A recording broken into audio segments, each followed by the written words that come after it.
What's up, YouTube? Capital G here. So this is actually some very good news, especially for those of you guys out there who are interested in playing crawlers. Wormbait is finally getting that damn reprint, and holy Jesus, this card has needed a reprint for such a long time. For those of you who don't know, this is going to be released in the DP-19 or Legendary Duelist 2, as it's going to be called in the TCG. It comes out the last week of February. But the crazy thing about this card is it has only been printed one time, and that was all the way back in fucking 2009. This was a video game promo during the 5Ds era. Came out of a video game called 5Ds Tag Force 4.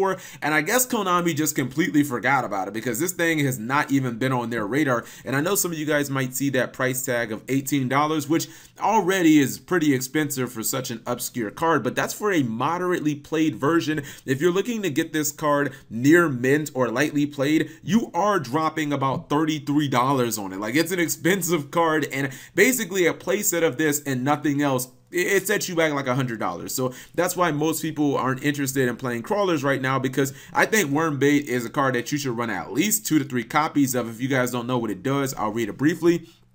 Normal spell card. It says activate only if you control a face-up insect type monster. Obviously, the entire archetype is insect. Special summon 2 worm tokens. They are insect. They're level 1, 0 attack, 0 defense. That doesn't matter. To your side of the field, you cannot normal summon or special summon level 3 or level 3 or 4 monsters during the turn you activate this card. 2 things to note in this. Number 1, this is not a hard once per turn because, you know, like during 5Ds, there really weren't any hard once per turns, much like GX. Number 2, the fact that you cannot summon level 3 or 4 monsters is irrelevant in crawlers because the entire archetype is level 2. So you can activate 2 copies of this card, or 3 if you have it, and you can still pretty much pop off with your crawler monsters because you can summon as many of them as you want because you don't really fall under that restriction. So this card is actually like super important in crawlers, but a lot of people just don't have access to it because it's like a fucking $33 card, and it's really only good in that deck. I think this is supposed to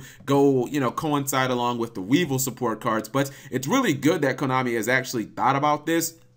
I would have assumed that with crawlers coming out, they would have found some way to reprint this. I don't know. Maybe they could have like randomly threw it into like Battles of Legends or into the Mega Tens. It wouldn't have made sense, but they still could have threw it in there. I don't think anybody would have complained. But for those of you crawler fans out there, you are getting your card. It's just, it's gonna be kind of crappy, the fact that it's coming out in February, and at that point we'll be getting like Extreme Force, and you know, the natural progression of the storyline with the World Chalice, you know, it's not necessarily going towards crawlers. The next step in the storyline is Jack Knight. So, you know, I'm not sure how much more crawler support we're actually going to get, but, you know, I guess better late than never. Anyways, whatever you guys think, leave it in the comment section below. Thank you guys for watching. As always, subscribe if you have not already.